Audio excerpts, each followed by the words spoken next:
Bom dia, diretores, convidados que nos prestigiam com suas presenças online nas redes sociais.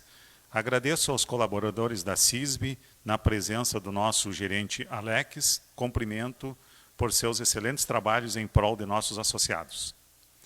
Agradeço aos nossos parceiros que cederam material para a nossa live, Avato, Lojas Becker, Modular Móveis e a Prefeitura de São Borja, em especial o nosso parceiro Sicredi União RS.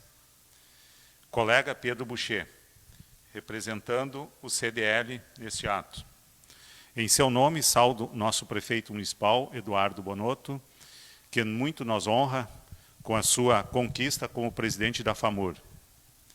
Nosso representando a gerente da Sicredi, Juliano Trindade, da agência Bairro do Passo, o senhor Denilson Nogueira Chaves, gerente da agência Centro. Agradeço a presença dos senhores em nosso evento. Ao nosso palestrante de hoje, Evandro Marcos Zemolim, mestre em Economia pela Universidade Federal do Rio Grande do Sul e assessor de Negócios e Investimento da Gerência Comercial da Sicredi. A partir de agora, lhe passo a palavra, desejando um ótimo evento. Bom dia, presidente. Bom dia a todos presentes aqui, já nomeados. Agradeço o convite para estar aqui em São Borja, podendo ter essa conversa, não é tanto uma palestra, mas sim uma conversa.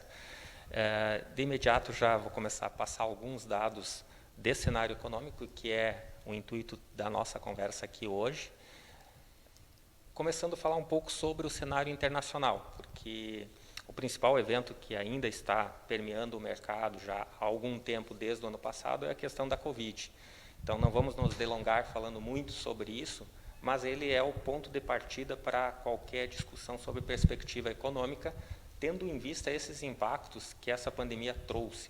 Então, no gráfico está a evolução da pandemia em vários países, em vários momentos, teve picos, teve declínios, teve aceleração novamente em algumas regiões, mas a notícia boa é que a vacina está andando, a vacina está acontecendo e essa é a grande notícia. Em alguns lugares de forma mais acelerada, então alguns gráficos mostram por países a vacinação, como está a evolução da vacinação e a população vacinada, e isso traz impactos para a economia mundial. Se de um lado, no ano de 2020, houve declínio do PIB na maior parte das regiões do mundo, de outro lado, agora é esperado um crescimento do PIB. Então, aí no gráfico do lado esquerdo está a projeção de crescimento de economias como o mundo todo, zona do euro, Estados Unidos e China, e especialmente se espera que Estados Unidos e China sejam os países que vão trazer a impulsão do crescimento econômico mundial, dado o tamanho das suas economias, dados os incentivos que eles estão colocando nas suas economias. Então, depois do declínio de 2020, é esperado um crescimento maior do PIB em 2021. Nos Estados Unidos, na ordem de 6,4%, na China, 8,4%. E uma continuidade daí já num número mais acomodado no ano de 2022, em patamares um pouco menores. E como o mundo passou por esse momento de pandemia? Qual foi a forma encontrada, sendo que houve restrição de circulação das pessoas e das mercadorias? Foi o estímulo monetário. Então, essa foi a grande alavanca, até como forma de aprendizado de outras crises anteriores, onde os estímulos, às vezes, demoravam um pouco para acontecer. Dessa vez, os bancos centrais e os governos agiram de forma mais rápida, fazendo com que esse declínio do PIB natural tivesse um amparo nesse fomento através do estímulo fiscal, onde os governos gastaram muito mais do que arrecadaram, e, do outro lado, no incentivo monetário, trazendo as taxas de juros para patamares menores, injetando dinheiro na economia através da recompra de papéis que estavam na mão do mercado, e isso traz liquidez ao mercado. Então, foi a forma que o mundo encontrou. No gráfico tem o quanto cada país acabou, e dentro das suas possibilidades, os Estados Unidos, como emissor da moeda principal do mundo, tem um potencial maior, cada um deu um estímulo monetário e fiscal para poder sustentar a atividade econômica. Isso traz algumas consequências, né, para o mundo como um todo. Aqui nós temos o gráfico, a linha azul, que mostra a dívida pública em relação ao PIB dos países ao longo da história, lá desde 1880 até agora, são dados do FMI, e a linha vermelha, ela indica as taxas de juros médias das principais economias do mundo, quanto eles estavam praticando. Então, a gente observa aquela parte cinza que sempre tem no gráfico, são momentos de declínio do PIB, são momentos que a economia mundial estava em recessão. Então, a Primeira, a Segunda Guerra Mundial, a crise dos anos 30, e posteriormente agora 2008, e agora novamente com o coronavírus. E como resposta, a gente observa, voltando um pouco no gráfico, que a expansão monetária foi o que sustentou na crise de 2008, agora vinha se acomodando esse endividamento público e novamente voltou a aumentar com o lockdown. Ao mesmo tempo, as taxas de juros estão nas mínimas históricas nas economias desenvolvidas. Para frente, tem uma preocupação de como vão ser retirados esses estímulos, mas essa é uma preocupação mais adiante agora. Pode ver que isso aconteceu na Segunda Guerra Mundial, aconteceu em outros momentos, essa expansão de dívidas para posteriormente fazer esses ajustes, mas era necessário. Então, aqui tem um pouco dos pacotes que o governo americano está impulsionando, 1,9 trilhões de dólares que já foi aprovado, mais 2 trilhões para investimentos em infraestrutura, tudo isso como forma de dar tração à economia americana. E, por consequência, isso traz impactos para as demais economias, e é um pouquinho do que nós vamos ver adiante. Como reflexo, a taxa de juros nos Estados Unidos, na pandemia, caiu nas mínimas históricas, esse é o título da dívida pública americana de 10 anos, e agora já está num processo de aumento da taxa de juros, até porque com todo esse estímulo fiscal e monetário, se espera que comece em algum momento ter uma inflação no mundo. Aqui no Brasil a inflação já está reverberando, mas em alguns lugares do mundo a inflação ainda está em níveis baixos. E como isso impacta a economia brasileira? Então, esse contexto internacional, como início, traz consequências para a economia brasileira, além de toda essa questão dos lockdown, da diminuição da circulação de pessoas aqui no Brasil, o efeito internacional e a forma com que cada país está conduzindo a sua economia traz impactos para nós. E é essa correlação que eu vou trazer agora. Então, aqui alguns dados de como, inicialmente, logo no primeiro momento, o índice de mobilidade das pessoas caiu mais de 50%. Posteriormente, a gente observa no gráfico do lado direito que ainda, em alguns momentos, nós não voltamos ao patamar anterior de circulação de pessoas, estamos abaixo da circulação das pessoas, mas à medida que as vacinações forem andando, o Brasil está um pouco atrasado nesse movimento em relação a alguns países, mas está avançando. Na medida que a população vai voltar a uma situação um pouco mais similar à anterior, a economia também volta a um outro patamar. Aqui tem um pouco do gráfico e do ritmo da vacinação no Brasil, o que se espera. No final de abril estava num ritmo mais intenso, agora em maio está faltando vacina, está tendo problema para aplicar a segunda dose, enfim, está o ritmo um pouco mais aquém do que se esperava. E no gráfico do lado direito tem uma projeção de qual é a expectativa de população brasileira vacinada até mais lá para o terceiro trimestre do ano. Consequentemente, isso vai possibilitando, hoje o nosso evento aqui é uma amostra disso, poucas pessoas, sem público, ainda eventos esportivos, turismo bastante afetado em função da pandemia, mas gradativamente os eventos vão começar a voltar a uma normalidade. Alguns países que já avançaram mais na vacinação já estão testando novas formas de reabertura. Uma grande discussão que houve no Brasil agora recentemente foi o teto de gastos, né, e a manutenção dele em 2021, porque no ano de 2020 o orçamento foi revisto, foi ampliada a possibilidade do governo gastar, e aqui eu trago alguns números que denotam isso, né.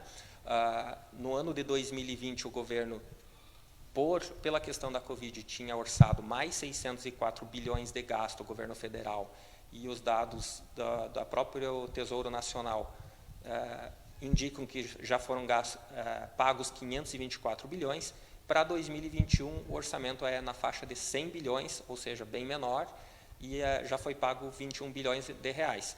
Isso tudo extra-teto orçamentário, né? Então, foi gastos extras que o governo brasileiro teve que fazer para poder amparar um pouco, ou minimamente, gastos com saúde, mas mesmo o auxílio emergencial e todas as formas que o governo encontrou de poder amenizar os impactos da pandemia.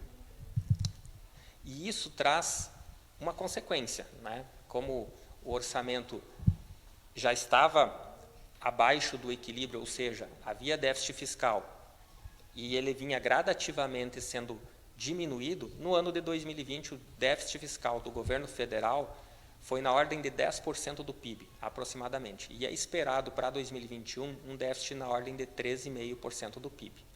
Isso faz com que o gráfico do lado direito mostra a trajetória da dívida pública do governo federal, o que era esperado em relação ao PIB. Até 2019, veja que a linha verde indica o que foi realizado e a linha laranja indica o que era previsto antes da pandemia. Então, a trajetória era uma estabilização da dívida pública em relação ao PIB e depois um declínio. Com a pandemia e com esse déficit que a gente está vendo aí na ordem de 10% do PIB, houve um salto na dívida pública, chegando a quase 90% do PIB. E as projeções indicam um contínuo crescimento por alguns anos ainda do endividamento público, porque os efeitos ainda vão ser duradouros nas contas públicas até retirar todos os estímulos, até poder equilibrar a receita e despesa, e isso vai acontecer mais lá para a segunda metade desses anos 20 aqui. Então, lá para 2026, 2027, começar a equilibrar e voltar a ter um controle da trajetória da dívida pública. Isso é importante porque acaba impactando de diversas formas a economia, né? O governo reduz a sua capacidade de investimento, ao mesmo tempo as taxas de juros e o próprio câmbio são impactados pelas condições econômicas. E a pandemia trouxe uma característica, né? A trajetória de câmbio estava acomodada próximo a R$4 antes da pandemia, e com a pandemia houve um salto, chegou a bater quase 6, o dólar quase atingiu R$6 por dólar, depois recuou e agora tem oscilado e está aí um pouco acima de 5,20, 5,24 é a faixa que tem oscilado. Algumas projeções indicam, entrando num quadro de normalidade, a gente finalizar 2021 com esse câmbio nesse patamar atual, manter esse patamar atual, e para 2022, dependendo das condições econômicas, uma possível queda. A gente observa que em outros movimentos de estresse, houve também esse aumento do câmbio e depois, na medida que as condições foram mudando, o câmbio veio recuando. E como o comércio foi impactado pela pandemia? Está claro aqui no gráfico, né? No mês de março, abril de 2020, teve uma grande queda no índice de atividade do varejo. Como consequência de que as pessoas pararam de circular, pararam de ir no comércio, e foi o imediato que aconteceu. Na sequência, ele veio retomando a partir já de maio, já veio uma retomada, chegou até ultrapassar o patamar inicial, até pelo próprio auxílio emergencial que proporcionou uma renda para as pessoas, isso fez com que o varejo fosse beneficiado, e agora voltou a um quadro, com esses novos fechamentos, algumas regiões fechando, voltou a um quadro mais de estabilidade e até declínio bem recente, né? E para a indústria, o gráfico da indústria mostra claramente esse efeito em V que aconteceu. A indústria parou, foi como se fechasse quase que totalmente, né? Então, o índice de atividade econômica, aqui no gráfico nós temos duas informações, o índice de produção industrial e a utilização da capacidade, né? Então, as empresas trabalham com uma capacidade e normalmente ela oscila entre 75%, 80% até 85% da sua capacidade industrial. E a gente observa esse efeito de V, onde se imediatamente teve uma parada, na sequência uma retomada e agora uma estabilidade. Novamente, a ponta final indica um declínio, que são esse recrudescimento da pandemia que teve recentemente acaba impactando, né? E, ao mesmo tempo, muitas cadeias industriais se desorganizaram, porque os produtos eles não são fabricados apenas numa unidade produtiva, eles prescindem de materiais, de matéria-prima e componentes de outros países, outras regiões, E essa própria desorganização do sistema causa atraso em outras cadeias da indústria, né? Então, um pouco do reflexo disso é essa desorganização das cadeias, né? Porque se não está produzindo um insumo que é básico para uma outra região, essa outra indústria não vai conseguir produzir o seu produto final. O total de serviços, né? Aqui eu trouxe um gráfico um pouco mais ampliado, mostrando que o Brasil vinha numa evolução, e isso tinha impulsionado o PIB nos anos anteriores, até 2014. No âmbito de serviços, o Brasil tinha crescido bastante, e atingiu o pico lá em 2014. Depois houve um declínio, e agora, mais recentemente, ficou evidente o efeito na pandemia. O setor de serviços é um dos mais impactados, né, porque algumas atividades até, inclusive, foram beneficiadas pela nova dinâmica da economia, mas o setor de serviços, e aqui é bem amplo, né, foi um dos mais afetados. Serviços como turismo, como viagens, são setores que ainda não voltaram nem perto do que era anteriormente, né, eventos esportivos, enfim. O âmbito de serviços foi um dos mais prejudicados, ainda está abaixo da pandemia, voltou. Agora, novamente, esses fechamentos acabam impactando de forma mais drástica, em contrapartida a outros setores, outros segmentos. Então, o setor de serviços é um que sofre impacto mais rápido. A gente observa isso pelo gráfico, como as quedas são mais recorrentes. Então, para esse setor voltar, é necessário que a economia volte a reabrir. Então, cada atividade tem atividades que prescindem, exemplos que a gente estava vendo, né, em São Paulo, em grandes centros, que desde o cabeleireiro, o restaurante, ou pequenos comércios e serviços que estão próximos a grandes centros que as pessoas transitavam, como as pessoas estão de home office, essas empresas, esses pequenos negócios não encontram mais atividade para tocar o seu dia a dia. Então, a volta da normalidade ou algo mais próximo é muito esperado por esses setores. De outro ponto, que eu trago alguns dados sobre a safra do Rio Grande do Sul, destaco aqui, como estamos aqui em São Borja, trazer um pouco de dados aqui do nosso estado, aqui do Rio Grande do Sul. A agricultura é um setor que foi favorecido principalmente pela questão do aumento da demanda e dos preços, né? E o Rio Grande do Sul tinha enfrentado uma estiagem, enfrentou no milho agora recentemente, mas tinha enfrentado uma na soja na safra 2019 e 2020. E agora recompôs. Na safra de soja, a produção aumentou de 11,4 milhões de toneladas para 20 milhões de toneladas. Não tanto pela expansão da área, mas sim pela recomposição da produtividade que tinha sido abalada no ano anterior. O milho, que tinha uma expectativa maior em função da estiagem, também aumentou, mas minimamente, cerca de 10% a sua produção. Era esperado muito mais, mas a estiagem atrapalhou um pouco.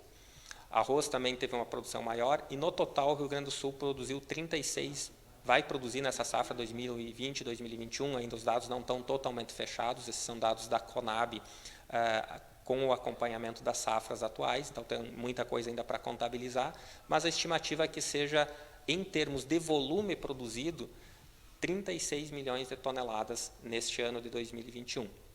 E o Brasil como um todo, até para fazer um paralelo, 271 milhões de toneladas, para uma área de 68 milhões de hectares, enquanto que no Rio Grande do Sul, hoje são cultivados pouco mais de 9 milhões e 200 mil hectares. E aqui um quadro rápido, né, para mostrar o efeito dos preços, né? Aquilo que eu estava comentando, o aumento da demanda, o aumento do consumo, mas também o aumento cambial, especialmente soja, o próprio milho, as carnes foram fortemente impactadas por esse aumento do preço em dólar e, de outro lado, do aumento da desvalorização do real frente ao dólar. Então, tomando como exemplo, o arroz estava, em 7 de maio de 2020, R$ 57,00 por saca. Atualmente, aí, no final do mês de abril, girava na faixa de R$ 87,00 por saca.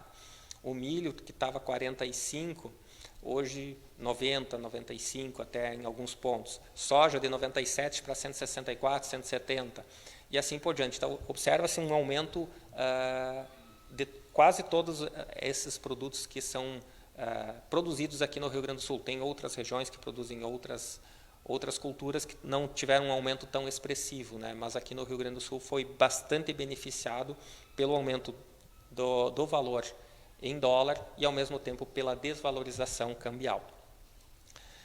E aqui eu trago um resumo do que o índice da atividade econômica medido pelo Banco Central, que é o IBCR, ele é uma prévia do que vai ser o PIB, depois eu falo um pouco do PIB.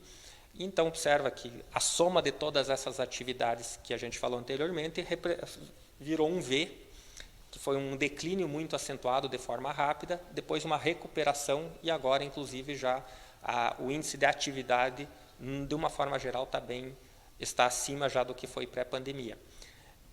Mas um dado que preocupa um pouco é a confiança, né? Porque os agentes tomam decisões, os investidores, os consumidores, muito na base da confiança. E o primeiro movimento, com uma queda abrupta da confiança lá no mês de março e abril do ano passado, quando foi o pico da pandemia, fez com que as pessoas mudassem seus hábitos de consumo, as empresas freassem os investimentos e a volta da confiança faz com que isso aconteça. As pessoas retomem o consumo, retomem suas atividades e as indústrias retomam seus investimentos para ampliar a capacidade produtiva, para ampliar as capacidades econômicas.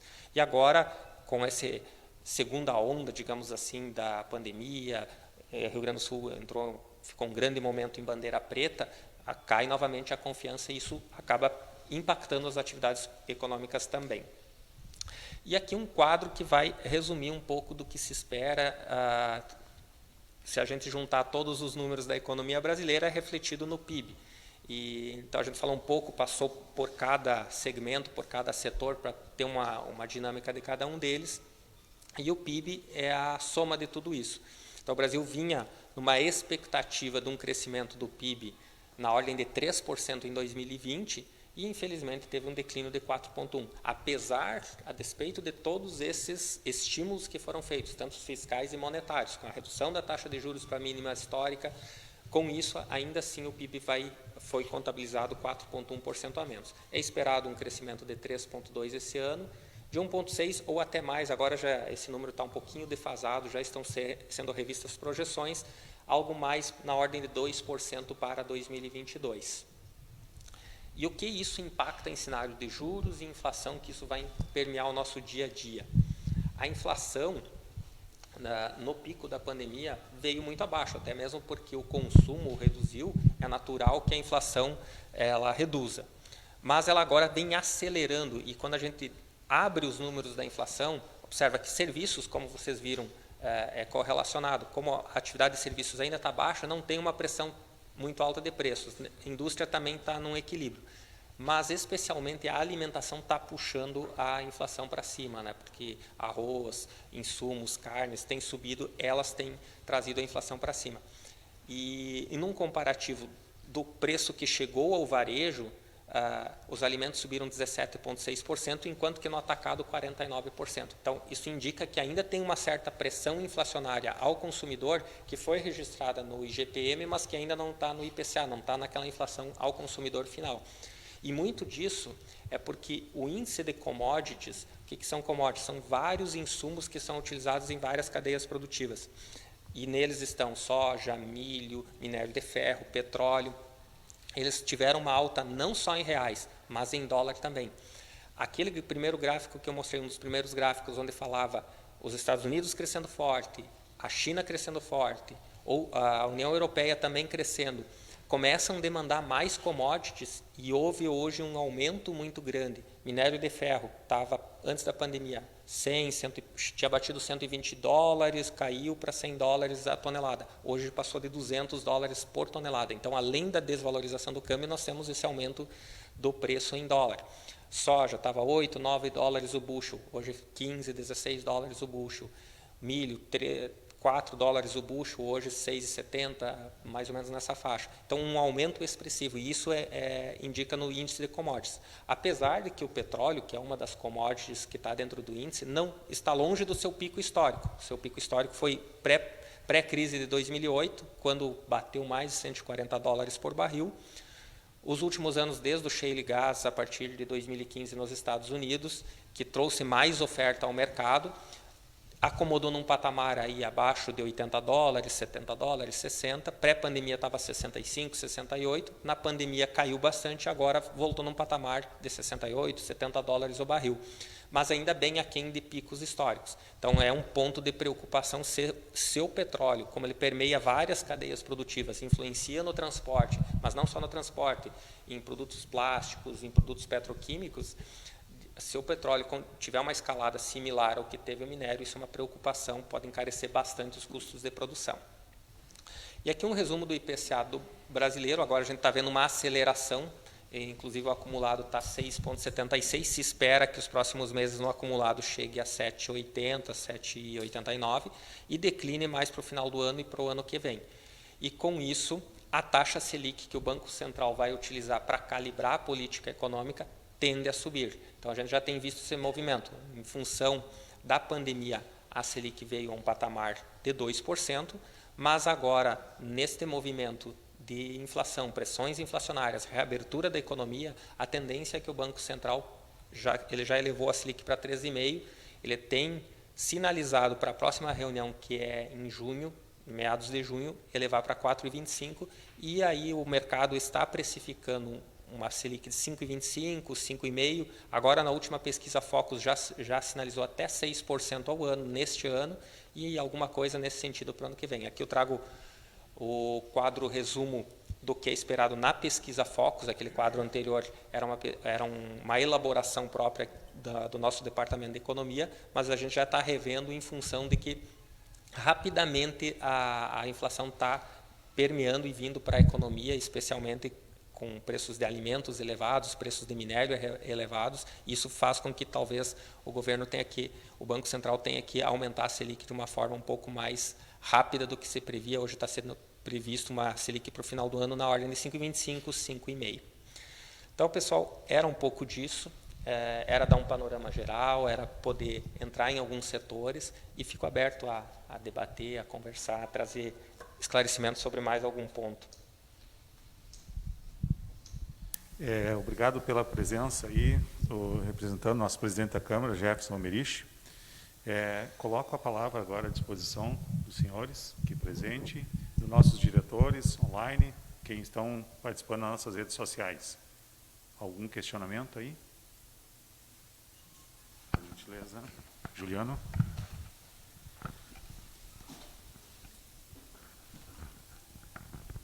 Evandro, também agradecemos aí, né, a tua disponibilidade em participar aqui conosco, né, muito bem apresentado aí, trazendo esse cenário, né, nos atualizando em relação a isso. Eu queria que tu comentasse como é que foi o papel do sistema financeiro nesta pandemia, né? Qual a importância da atuação do sistema financeiro em modo geral, né, e como que a cooperativa também se posicionou nesse sentido. Juliano, obrigado pela pergunta, bem pertinente, né, tendo em vista o momento.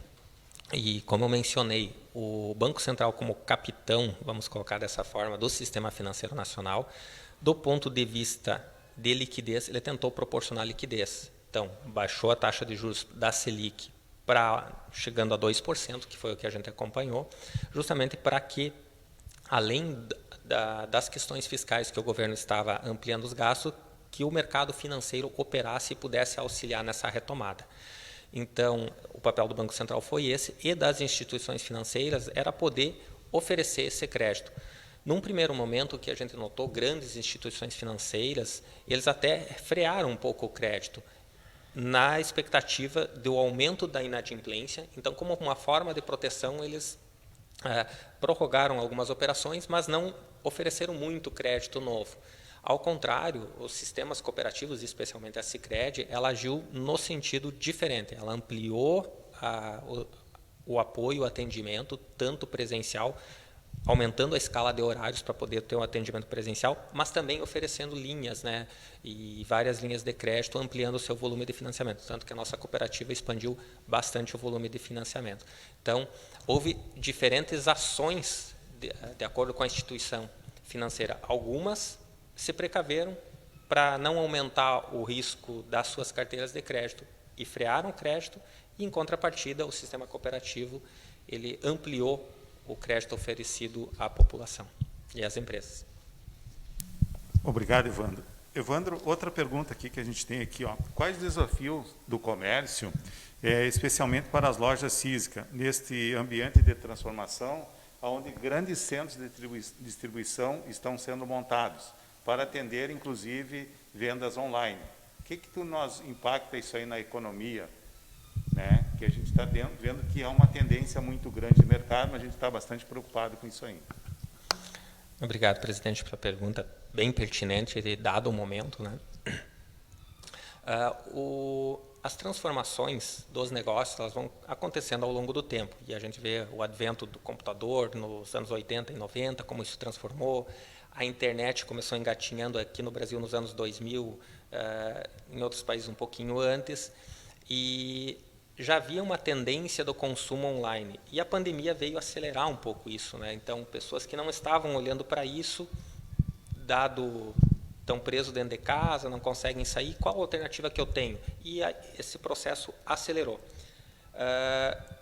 E também, de outro lado, as empresas foram se adaptando. Então, empresas que até então nunca tinham olhado, por exemplo, para um delivery, uma entrega a domicílio, começaram a entender que prescindiam de outros mecanismos para atender os seus clientes. E, nesse próprio sentido, o sistema financeiro e a própria Sicredi, né, ampliaram as formas de atendimento. O atendimento presencial, mas oferecendo também mais canais online. É uma tendência, e a gente tem observado isso, de grandes centros de distribuição linkados a grandes varejistas que estão vendendo mercadorias online, mas, ao mesmo tempo, tem surgido oportunidades através da venda de marketplaces, de plataformas. Então, pequenos comércios que até então estavam presos ou restritos, vamos dizer assim, à sua loja física, podem, inclusive, se aproveitar dessa tecnologia para oferecer seus produtos no marketplace. E aí tem surgido vários, não vou citar nomes aí, mas tem surgido vários marketplaces. Então, a forma de fazer o negócio vai ser ampliada. Se usa muito a palavra omnichannel. O que é isso? O consumidor ele vai querer ser atendido de diversas formas. E a proximidade, a conversa, ainda para o comércio é algo muito importante. Mas os canais vão ser ampliados, não vai ser restrito apenas à loja física. Então, para aquele comerciante, para aquela pessoa que trabalha exclusivamente com comércio, existem essas alternativas, poder oferecer mais opções para o seu consumidor além da loja física. Então, pode ser visto como uma ameaça, mas também como uma oportunidade de ampliar os seus negócios. Muito obrigado. Também soubemos, Evandro, que nós temos aí no meio rural, né, um desafio muito grande, principalmente com a implantação da tecnologia 5G que está vindo. Observamos que em outros estados, Rio Grande do Sul ainda não, mas em outros estados, como Mato Grosso, Roraima, se vê grandes extensões de terra produzindo, né, uma imensa área agrícola. E também, digamos, a pecuária, a redução da pecuária. O que podemos identificar nesse cenário aí, desse modelo que está vindo aí? A agricultura brasileira, vocês devem ver reportagens e fala sobre o assunto, né? Ela tem tido bastante destaque, inclusive foi um setor que na pandemia se destacou ainda mais. E é por um processo de evolução tecnológica que vem acontecendo há um longo tempo. A própria Embrapa desenvolveu um papel muito especial na questão de evolução de variedades de sementes. Os próprios cursos de agronomia evoluíram muito a questão da fertilidade dos solos, os usos defensivos agrícolas. As máquinas foram sendo modernizadas cada vez mais, ampliando sua capacidade produtiva, e agora está entrando mais um passo tecnológico, que são essas possibilidades de um acompanhamento mais pontual, mais preciso, ou até um drone que faz a supervisão da lavoura em grandes extensões de área, antes onde tinha dificuldade para se deslocar, tinha que ir de moto, tinha que ir de carro, agora um drone vai no meio do talhão, poder fazer essa inspeção, poder fazer uma averiguação mais pontual. Então, a tecnologia ela vai caminhando e vai sendo aderida. E a parte legal da nossa agricultura brasileira é que o nosso produtor está se profissionalizando bastante, está aderindo a isso. Isso gera mais competência, mais produtividade, e eficiência na sua atividade e mais assertividade. Até, inclusive, se esse aumento da produtividade nas lavouras, ele acaba reduzindo a necessidade de ampliar mais a área, porque quando você consegue ser mais eficiente naquela área que produz, não precisa aumentar tanto a área. E isso também os dados brasileiros mostram que dentro da porteira foi aumentado muito a produtividade. Então, todas essas tecnologias, e agora vindo 5G, até mesmo já máquinas que não têm operadores, que são coisas que estão chegando, que estão perto de acontecer em alguns lugares, algumas coisas já têm acontecido, elas vêm para aumentar justamente essa eficiência. Obrigado, Evandro. Aqui temos uma pergunta aqui, internauta, aqui o Marcelo Soares. Qual a perspectiva do setor de serviço para o próximo ano e qual sua ação será necessária por parte do poder público e dos empresários para alavancar os faturamentos? O setor de serviços, como a gente viu, é um dos que foi mais impactado. Só que o setor de serviços ele é muito amplo, né? Então, tem atividades como turismo, que ainda estão limitadas, tem outras atividades que prescindem da circulação de mercadorias que estão limitadas, mas o primeiro ponto e eu acho que as autoridades têm exercido um papel importante, que é definir, primeiro, a questão da segurança da vida das pessoas, né? E poder fazer as restrições de circulação, poder fazer esse controle, e, ao mesmo tempo, a consciência da população de saber se resguardar nesse momento de pandemia, e aí um processo evolutivo natural. O poder público pode auxiliar fazendo esse fomento e essa conscientização para que as pessoas transitem de uma forma mais prudente, vamos dizer assim, para que, na sequência, a própria retomada da atividade econômica vai favorecer o setor de serviços, porque a população que está em casa, ela está aguardando aquele momento de fazer a sua viagem, de voltar à sua rotina normal. Isso ficou visível no Natal, no Carnaval, quando as pessoas, a pandemia não estava tão alta, na medida que abriu um pouquinho, as pessoas já foram. Então, isso vai voltar ao natural, mas ainda precisamos aguardar um pouquinho mais, porque a vacinação ainda, infelizmente, no Brasil está num ritmo que poderia ser um pouco mais rápido, mas também o mundo todo, ao mesmo tempo, está esperando as mesmas vacinas, e é um processo gradual. São mais alguns meses que a gente vai ter que passar por isso. A gente entende a ansiedade, a angústia, principalmente aqueles que foram mais abalados nas suas atividades, como o setor de serviços, mas são mais alguns meses para poder voltar à circulação normal. E o que mostrou os países que já estão reabrindo, já estão num processo um pouco mais avançado, que na medida que volta a uma condição mais próxima ao normal, as atividades voltam, elas vão voltar. As pessoas estão ansiando por esse momento, né?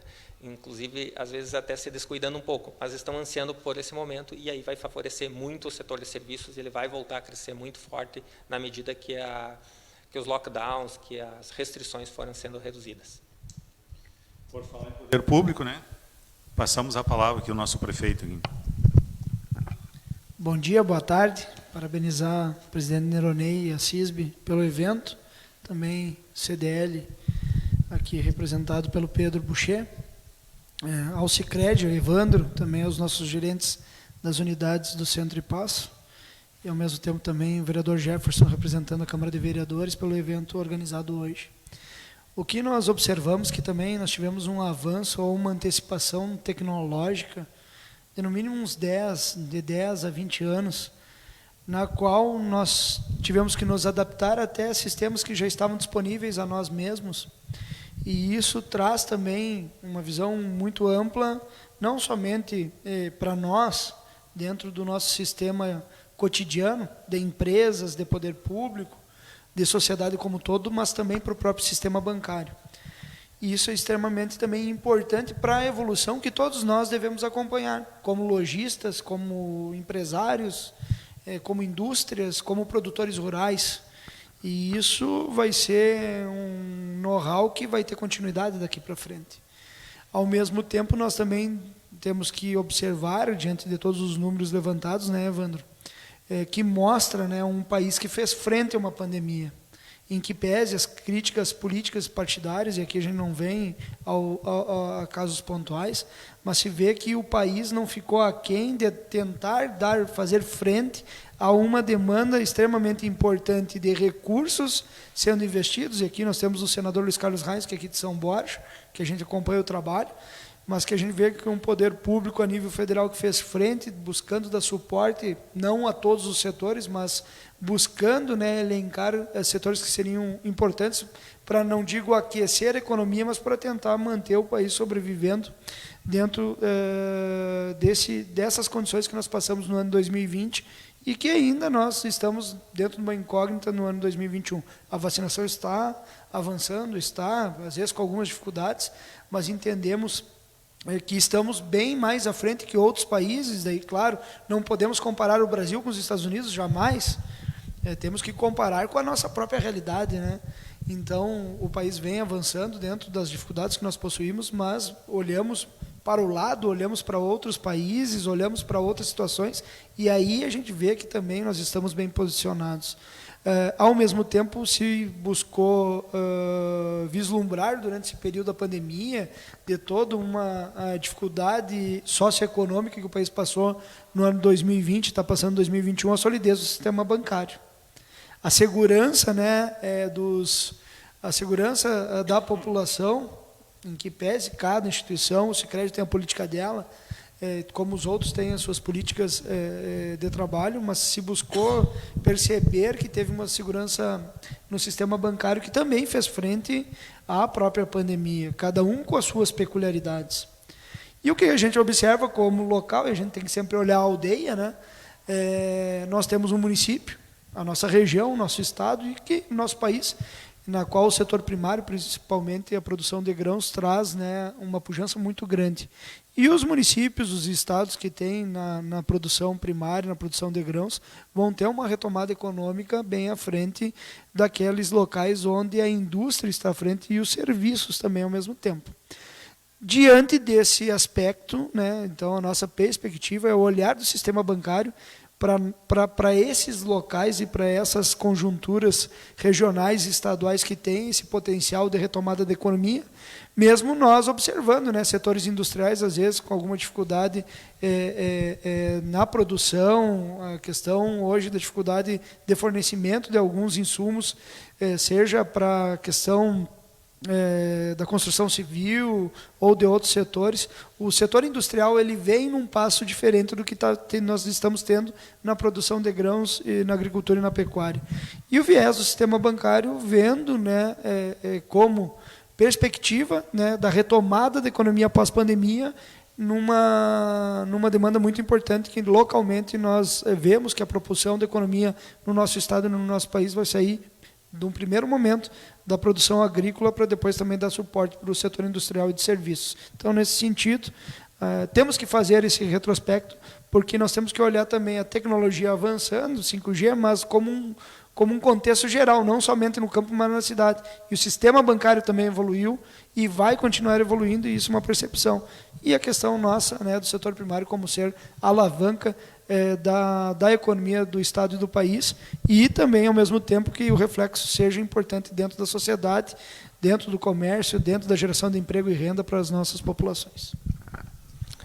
Perfeito, uma síntese perfeita, né? Essa questão do esforço do poder público ficou evidenciado aqui em números, mas o número às vezes é um pouco frio.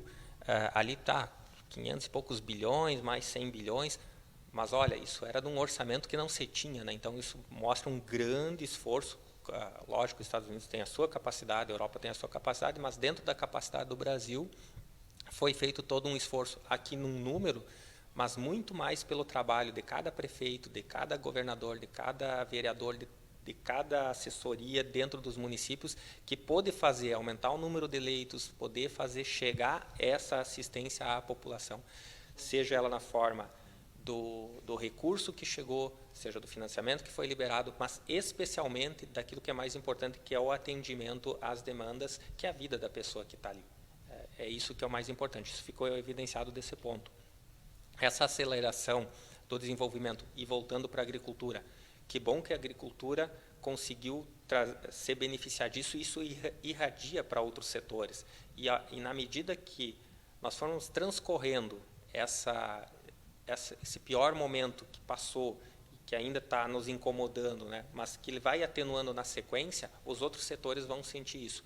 Lógico, a cadeia de indústria foi um pouco afetada até pela disputa, faltando minério de ferro, faltando muitos insumos, outras cadeias que se desorganizaram, porque nós comentávamos antes, falta um componente e você não consegue montar o produto final.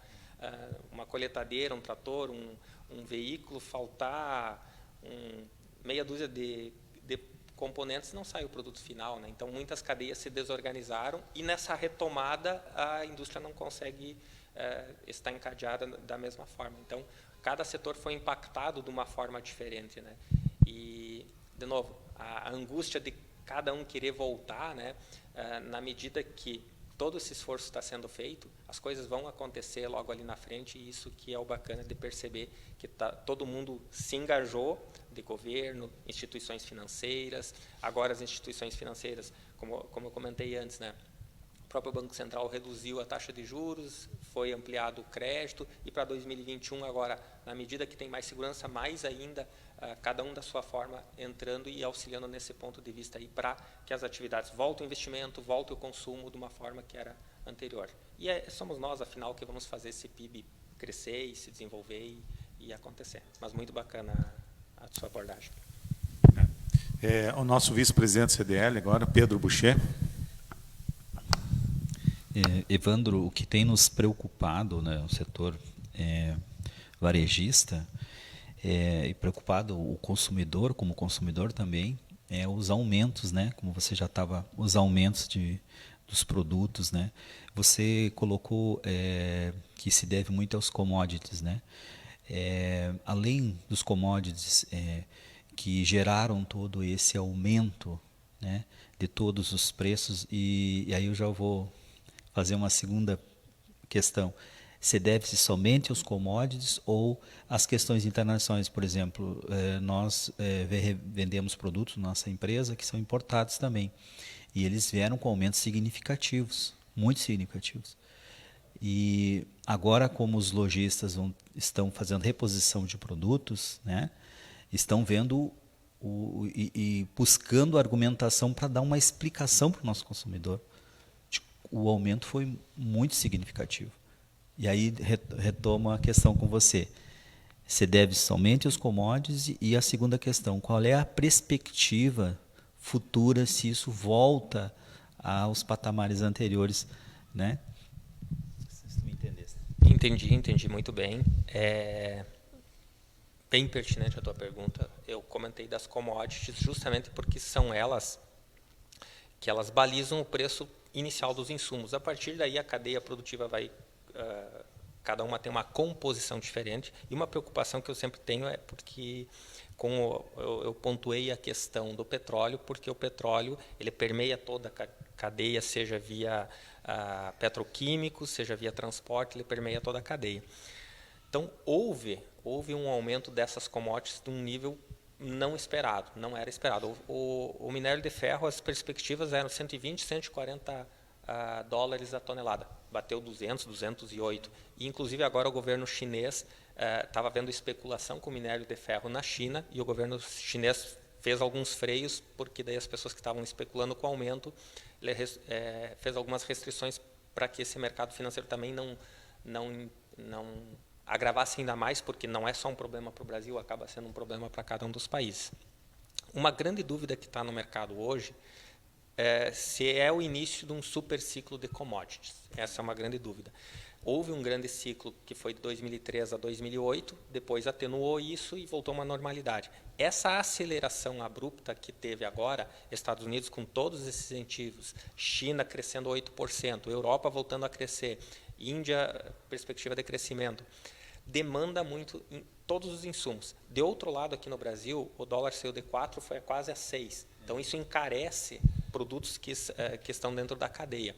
Então, e o terceiro ponto, a escassez dessas matérias-primas ou de processos industriais no meio da cadeia, né? Então, às vezes, para ter um produto final tinha um elo na cadeia, esse elo não voltou ou voltou abaixo da capacidade, ele está repassando preços que acaba chegando no varejo, né? Então, são vários pontos que estão no radar. Vamos tratar cada um deles. Eu acredito que, na medida que volte as atividades ao normal, as cadeias vão se organizar e esse prêmio que alguns setores estavam cobrando pelo sua matéria-prima ou seu produto tende a acomodar e vir ao normal. É uma questão de oferta e demanda. A demanda voltou rapidamente, a oferta não voltou no mesmo nível, subiu o preço. De outro lado, eu vejo com bons olhos esse câmbio se acomodando mais próximo a 5. Até a própria subida da taxa Selic favorece que o câmbio acomode, né? Então, eu estava vendo o número das exportações brasileiras, justamente por em dólar ter subido minério de ferro, ter subido soja, que isso são a base da nossa balança comercial, também faz com que entre mais dólares. Aí teria que olhar o lado da conta financeira.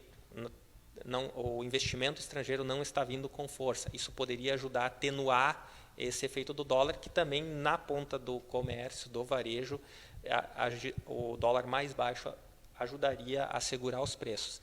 E aí o ponto que não tem uma resposta clara para mim parece que o preço das commodities em dólar já atingiu um pico, tanto que soja está próximo ao máximo histórico, minério de ferro passou todos os máximos históricos, e uma acomodação nesse patamar, com os outros efeitos, já estaria precificado. Mas a continuidade disso que é a dúvida, por quanto tempo vai continuar? A China agora, por 2 anos, vai crescer bastante, muito investimento em infraestrutura. Os Estados Unidos também está negociando um pacote de 2 bilhões para os próximos anos, muito investimento em infraestrutura. Construção civil voltando forte, bastante demanda. Então, o reequilíbrio dessa oferta e demanda, muitos insumos às vezes demoram para botar uma nova capacidade produtiva. A própria questão da evolução tecnológica, eu estava vendo recentemente, os chips, os microchips, os nanochips eram utilizados em computadores, em celular. Com o aumento da demanda por esses itens, está faltando. Mas, ao mesmo tempo, isso que nós vimos comentando, máquinas mais modernas demandam esse insumo também. E são cadeias que demoram para botar uma nova planta industrial para equilibrar a oferta e demanda. Então, aí são questões pontuais que também estão ocorrendo e acaba permeando o mercado.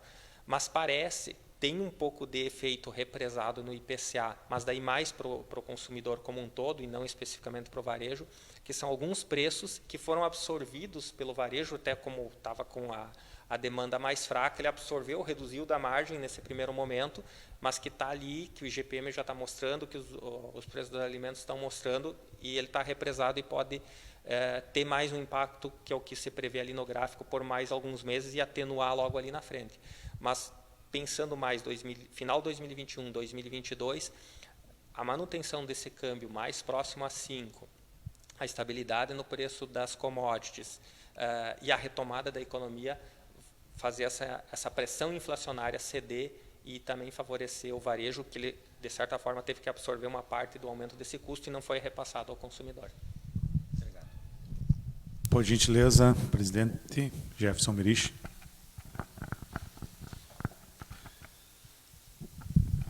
Obrigado, Neronei, presidente da CISB, também o Pedro Boucher, que são os anfitriões aqui do CDL, cumprimentar o Evandro, que traz um cenário mundial e também nacional da realidade que vivemos, o prefeito Bonotto, os gerentes da Sicredi, tanto do centro quanto do Paço, e a todos que nos acompanham também nessa live.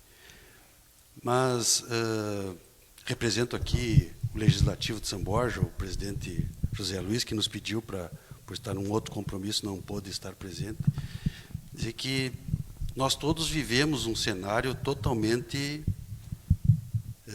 diferente, totalmente de aprendizado e, com certeza, como disse o prefeito aqui, ficará um legado de cada ato, de cada envolvimento nosso em vários setores. Veja que há um passado bem recente, nós, para demandar qualquer situações, tanto no governo do Estado ou no governo federal, nós íamos até Porto Alegre, nas secretarias, na Assembleia Legislativa, no governo do Estado, ou a Brasília. Hoje nós fizemos isso tudo por videoconferência ou, né, de uma forma totalmente diferente que na vida pública muitas vezes não se pensava isso. Então é um cenário novo e que nós estamos também aprendendo. As nossas sessões na Casa Legislativa também aconteceram, tudo por videoconferência, online, inclusive sem a presença da população. Então, tudo é um novo cenário que todos nós estamos nos adequando. E também, a nível municipal, o próprio prefeito, o executivo, encaminhou várias situações para apoiar, dar apoio para enfrentar, para a população enfrentar essas situações, e a Câmara de Vereadores sempre foi parceira, apoiando, ajudando, votando esses projetos que vieram em benefício da sociedade de São Borja, cuidando aqui da nossa aldeia, como citava o prefeito. É lógico que a nível estadual e federal também tiveram outras situações que também vieram trazer resultado para a nossa comunidade. E olhando e analisando toda a tua explanação aqui, nós vimos que o agro, com certeza, superou as expectativas e não tenho dúvida que vai continuar superando, vai continuar trazendo retorno, embora nós sabemos que esse cenário que aí está, e conversava agora pós-safra com vários produtores, da preocupação deles com a formação da futura lavoura. Ou seja, esse cenário foi muito bom porque a lavoura foi formada com os insumos lá embaixo. Agora nós já temos os insumos impactados com o dólar, né, totalmente diferente outros preços. Então, como será esse cenário do agro com o dólar como está? Você falava que a Selic já deu uma levantada, vai dar uma achatada no dólar. Esperamos que esses insumos também não tenham um preço lá em cima. E outra preocupação é aqueles CNPJs que fecharam totalmente devido a essa situação que nós enfrentamos. O que o sistema financeiro, qual é a previsão para essa gente que estava com a sua atividade tranquila, que estava buscando recurso, que estava tendo retorno e que hoje está com seus negócios fechados, fecharam suas portas devido a esse cenário. O que você que apresenta esse cenário todo traz como expectativa para o futuro dessa gente que perdeu totalmente os seus negócios nesse cenário que vivemos, que retorno aqui, novo, todos nós estamos aprendendo, precisamos nos unir, nos dar as mãos para vencer essas etapas todas aí, porque com certeza talvez os pequenos, as crianças, são os que vão levar essa história toda lá para frente e com certeza vão os que mais vão aprender para ensinar as próximas gerações, inclusive, do que nós estamos vivendo. É bem colocado, é um momento de transformação para todo mundo. E nós também, dentro da empresa e nos outros negócios, essa forma de fazer que você trouxe, ela mudou e a gente aprendeu que dá para fazer algumas coisas presenciais, outras de uma forma diferente.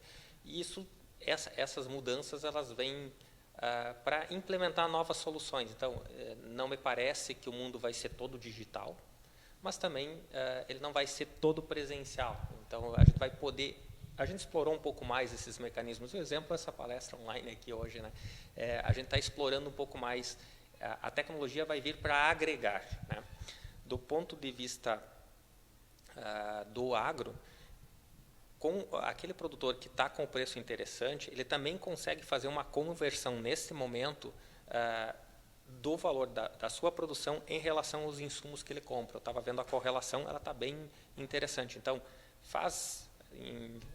no financeiro se chama de hedge é a proteção. Faz a proteção, garante aquele custo de produção, faz as suas fixações, cada um dentro da sua medida, porque o cenário de preços elevados, ele tem dois catalisadores, o real depreciado e a inflação das commodities já em dólar mesmo, né? Então foi muito benéfico. Do outro lado também vários insumos subiram, né? Ureia subiu, fertilizante subiu, semente subiu. Então faz essa conversão e garante, se protege para as suas safras dentro da sua organização, cada um dentro da sua atividade. Essa é a orientação para poder também aproveitar, já que teve um excelente momento. E quanto à expectativa de oferta e demanda do agro, a gente pensando que o mundo está se desenvolvendo, tem países que ainda não se alimentam o suficiente. O Brasil tem um potencial ainda muito grande de expandir as áreas e é uma questão de oferta e demanda. A demanda havendo, nós temos competência, temos mostrado competência, vai ter anos melhores, vai ter anos de estiagem, essa é algo que acaba permeando a atividade produtiva sempre, e preocupações, mas tenta proteger a sua posição, tenta garantir a rentabilidade e aproveitar esses momentos para fazer aquele colchão, para que ali na frente, quando surgir uma intempérie, ou seja climática ou de preço, esteja precavido para manter a sua atividade. Quanto às pessoas, e aqui a gente nem comentou, né, não trouxe o gráfico, o desemprego aumentou muito. E aí, seja porque o CNPJ fechou, como o senhor citou, ou aquela pessoa que trabalhava em alguma atividade acabou sendo desligada, que a empresa não conseguiu manter o emprego porque a atividade simplesmente sumiu da noite para o dia. E aí nós entramos muito nessa capacidade de adaptação e de treinar novamente essas pessoas buscarem capacitações, se retomar aquele tipo de atividade que a pessoa já tinha competência, ok, mas talvez surja uma atividade um pouco diferente. Aquela pessoa que trabalhava de uma forma, com essas mudanças aqui, tem que rever o seu posicionamento. O que eu fazia, ele é importante para o futuro, vai ser uma atividade que vai se manter, retoma. Ou adapta, como a gente falou antes do comércio, tenta usar os desafios e buscar oportunidades dentro desses desafios. E aí é muito difícil falar de uma forma ampla, mas o ser humano já mostra historicamente a sua capacidade de evolução em outras crises. A parte boa que a gente vê é esse empenho geral das instituições financeiras, especialmente o poder público teve um papel muito, muito, muito importante nessa pandemia. As associações, todo mundo caminhou junto e nós conversamos aqui, vocês trouxeram muito bem, como num evento totalmente inesperado, o ser humano soube se reinventar. E agora vai prescindir de mais. Alguns foram favorecidos, ok, mas mesmo os favorecidos têm que ligar os sinais de alertas e estar precavidos, e é normal de qualquer atividade. E para quem foi mais severamente abalado, buscar essas oportunidades. As oportunidades vão surgir em diversos setores na medida que as coisas forem acontecendo, mas talvez aquela competência e as habilidades que aquele empresário ou aquela pessoa tinha, ela vai ter que buscar adaptar e trazer novos elementos para poder estar se inserindo num novo mercado de trabalho que a gente não sabe precisamente como ele vai sair dessa pandemia. A gente sabe que vai ter algumas alterações, as formas de fazer talvez vão ser um pouco diferentes, e aí calibrar isso, né? No passado não existia técnico em informática, é uma atividade que surgiu, então pessoas se qualificaram para trabalhar com aquilo. Hoje, falando de outras situações, tem surgido inúmeras especialidades diferentes. Então, olhar, estar atento, né? Se lamentar sim pelo que aconteceu, mas olhar onde dá para evoluir, onde dá para buscar, porque oportunidades vão surgir com uma retomada econômica, tendo setores que já estão se recuperando e outros que vão se recuperar. Um pouco disso. Obrigado, Evandro. Evandro, então, assim, dentro do cenário aí que a gente teve essa palestra aí, comentamos sobre o comércio, indústria, serviço, poder público, um cenário mundial, do Brasil também. Também preocupa bastante, assim, estamos passando por uma transformação realmente em todos os setores, em todos os segmentos. A área agrícola, uma alta extensão de produtividade, aumento, né? Mas a pecuária preocupa bastante, devido assim, a gente saindo no meio rural, você vê que muitas fazendas não estão mais com a pecuária, né? Uma redução muito grande na pecuária. A gente sabe que hoje na Europa é uma preciosidade a carne, principalmente bovina. É um custo elevado, nós estamos aqui também no Brasil com um custo bem elevado da carne bovina. Esse cenário aí, como é que se apresenta que a gente sabe também que a pecuária não é uma coisa rápida, né? que nem a lavoura, vai se plantar ali o arroz, 90, 120 dias, a gente já tem o grão. A pecuária não procede. Como é que tu analisa esse ponto aí? Tem as tendências estruturais, vamos falar assim, e as tendências conjunturais. Nesse momento, a gente está olhando um pouco mais para a conjuntura, que é a aceleração do consumo de carne e a própria inflação das commodities, como a gente falou, pressionou os preços. Esse é o ponto de vista conjuntural, ou seja, do que está acontecendo nesse momento.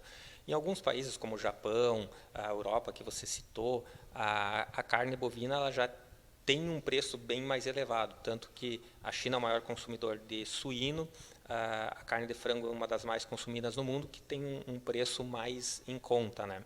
Ao mesmo tempo, está surgindo outras ideias de produção, hambúrguer vegetal e outras coisas assim, que talvez tentam complementar esse mercado. Nesse momento, tem bastante restrição de oferta de bezerros para poder continuar mantendo a atividade. Então, uma aceleração do consumo se abateu muito e aí agora precisa formar, como você falou, não é um processo rápido de retomada para recompor rebanho e, ao mesmo tempo, permeiam todas essas questões que a gente falou, a demanda muito forte, o câmbio elevado, que acaba trazendo o preço para um patamar mais elevado. Então, esse é um contexto que ele vai demorar um pouco para atenuar. De outro lado, esse ponto que você falou, cada vez mais se observando a expansão da área produtiva, mas se a gente olhar, o Brasil ali apontou 68 milhões de hectares cultivados. Isso entre primeira e segunda safra, tem lugares que é plantado mais do que uma vez. Ao todo, o Brasil, levantamento, a última vez que eu vi, tem cerca de 180 milhões de hectares destinado à pastagem, seja ela cultivada, seja ela nativa. Então, a grosso modo, o Brasil tem 3 vezes mais área de pecuária do que área para a produção de grãos. Aí tem floresta, tem outras situações. No passado, o Brasil tinha cerca de 2,5 hectares por cabeça de gado. Hoje é cerca de 1,14, 1,15. O que vai atenuar esses efeitos no longo prazo? O Brasil, o que eu quero dizer com isso? O Brasil tem muita área para produzir, pecuária, lavoura, ainda tem muito espaço. Vai prescindir, principalmente na atividade pecuária, do aumento da produtividade. Então, comparativos indicam que o Brasil poderia chegar tranquilamente a 1,5 cabeças por hectare, só investindo um pouco mais em pastagem, um pouquinho mais em fertilidade do solo, e isso atenuaria esse efeito da questão do preço e a restrição de área, que, na verdade, ainda tem muita área para expandir. Então, esse seria o estrutural que eu estou falando. Então, a gente observa que já houve um aumento de produtividade na atividade pecuária, algumas super tecnificadas, com alta produção, mas ainda em alguns lugares do Brasil, outras regiões, especialmente, tem ainda uma pecuária ainda bastante extensiva, com pouca produtividade. E aí, na medida que os preços melhoram, também incentiva os produtores a investir um pouco mais para melhorar. Isso é um processo gradativo, mais de conhecimento técnico, mas, olhando os números de área, há muito espaço para crescer, porque 180 milhões de hectares é bastante coisa. Evandro, finalizando por aqui, agradecemos aí a tua belíssima palestra, né, na presença aí do Juliano, nosso gerente da Sicredi, Denilson. Agradecemos aí a parceria de vocês, agradecemos aí o prefeito, né, pela sua representação, ao Jefferson representando a Câmara, e mais uma vez aí o meu colega de diretoria aí, Pedro Boucher. Muito obrigado a todos e finalizamos por aqui então a nossa palestra.